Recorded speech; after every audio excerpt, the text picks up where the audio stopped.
Di video ini gue gak bakalan bahas tentang bisnis dan angka. Yang gue bawa hari ini cuma satu, logika bisnis yang kejam tapi jujur. Selama ini kita salah paham soal strategi. Kita mikir strategi itu adalah apa yang harus gue lakuin biar menang. Dan pada akhirnya lu akan sadar bahwa usaha lu gak akan mati karena produk lu jelek. Usaha lu mati karena terlalu pengen diterima oleh semua orang. Dan dalam dunia bisnis, hal itu merupakan dosa yang paling mahal. Gua mau mulai dengan satu pertanyaan sederhana. Pernah nggak lu nolak calon pembeli? Bukan karena stoknya habis, bukan karena harganya tidak cocok, tapi karena lu sadar kalau dia bukan orang yang tepat buat produk atau brand lo. Kalau jawabannya belum pernah, justru itu masalahnya. Kebanyakan UMKM hidup dalam ketakutan yang sama. Takut kehilangan pembeli, takut omset turun, takut salah langkah. Dan pada akhirnya apa?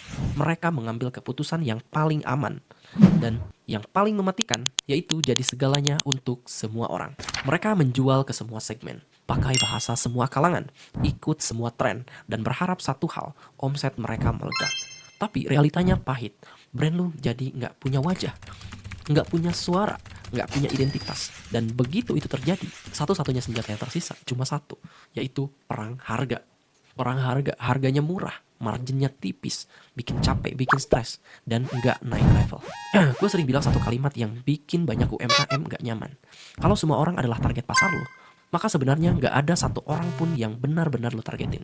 Di video ini kita bakalan bongkar kenapa memilih itu bukan kelemahan, tapi itu adalah salah satu cara yang cerdik biar brand lo hidup lebih lama dari kompetitor lo. Tenang, gue nggak akan ngajarin lo teori ekonomi makro, nggak akan ada grafik ribet, nggak ada istilah MBA. Yang gue bawa hari ini cuma satu, logika bisnis yang kejam tapi jujur. Selama ini kita salah paham soal strategi. Kita mikir kalau strategi itu adalah apa yang harus kita lakukan biar menang. Padahal strategi yang benar justru dimulai dari pertanyaan ini, yaitu pertanyaan, apa yang dengan sadar gue tidak lakuin? Dan disinilah konsep ZAG dan Blue Ocean strategi masuk. Saat semua orang lari ke satu arah, lu harus berani belok. Bukan karena lu sok beda, tapi karena jalan lurusnya sudah penuh. Banyak bisnis yang gagal di situ.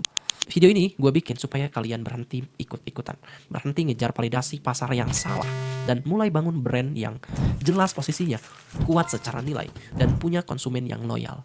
Banyak orang yang ngomong diferensiasi dari sisi visual. Warnanya harus beda lah, kemasannya harus unik, padahal itu cuma kulitnya doang. Masalah aslinya ada pada keberanian kalian untuk memilih. Jangan lihat kompetitor sebagai musuh, lihat mereka sebagai peta. Kalau semua kompetitor kalian rame di satu titik A, maka kalian jangan ikut-ikutan ke sana juga. Untuk apa rebutan oksigen di ruangan yang sama? Di dalam dunia branding ada satu konsep penting, yaitu onlyness. Kalau lu nggak bisa menyelesaikan kalimat di bawah ini, brand gua adalah satu-satunya yang, maka lu belum punya strategi, lu cuma punya aktivitas.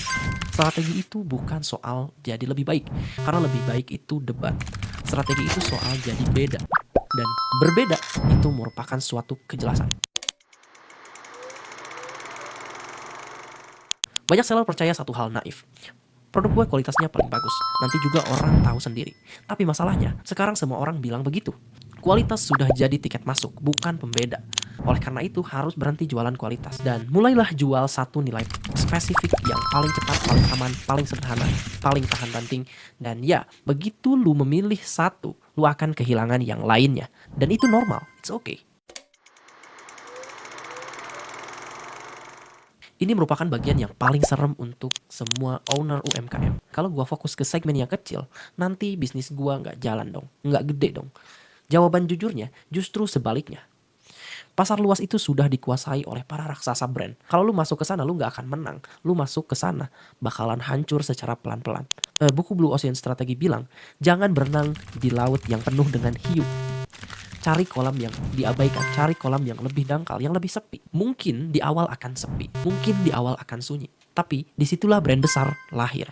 Gue mau lu berhenti sebentar, jujur sama diri lu sendiri. Kalau hari ini ada kompetitor baru yang jual produk yang sama dengan harga yang lebih murah, apakah ada alasan orang yang harus tetap beli produk lo? Kalau jawabannya cuma karena produk gua bagus, kualitasnya bagus, itu belum cukup. Dan kalau hal itu bikin lu gak nyaman, itu bagus. Karena berarti lu masih peduli sama masa depan brand lo.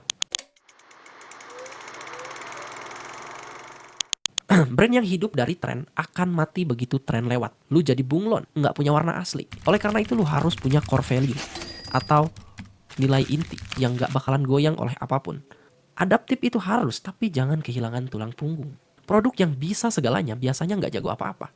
Orang lebih percaya dokter spesialis daripada dokter yang bisa semuanya alias dokter umum. Dan brand juga sama. Oleh karena itu potonglah fitur, potong target market, potong ego lo. Fokuslah jadi solusi yang terbaik untuk satu masalah nyata. Di titik ini gue sadar satu hal penting. Strategi itu bukan soal menang. Strategi itu soal memiliki medan perang. Lu nggak kalah karena produk lu jelek. Lu kalah karena lu berdiri di atas medan yang terlalu banyak pertempuran. Insight-nya sederhana tapi kejam. Choosing is losing.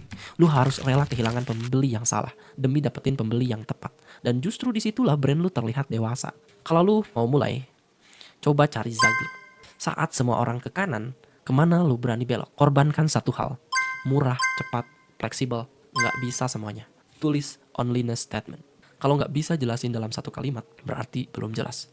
Kalau produk lu nggak bisa dijelasin dalam satu kalimat, berarti itu belum jelas. Oke. Kesimpulannya, mungkin masalahnya bukan produk lu, bukan tim lu, bukan algoritma. Mungkin masalahnya cuma satu. Lu belum cukup berani buat memilih. Brand besar lahir dari keputusan yang sunyi, sepi, nggak ada, nggak divalidasi semua orang. Tapi justru disitulah kekuatannya. Berhentilah jadi segalanya. Mulailah jadi sesuatu yang berarti. Mungkin selama ini lu nggak lagi bangun brand, lu cuma lari di tempat. Hari ini coba tanya satu hal ke diri lu. Siapa yang secara sadar ingin gua tinggalkan supaya brand gua bisa tumbuh? Tulis di kolom komentar sekarang juga. Kita bedah bareng. Biar brand lu nggak cuma hidup, tapi punya arah. Oke, kita Noise cabut dulu. Thank you.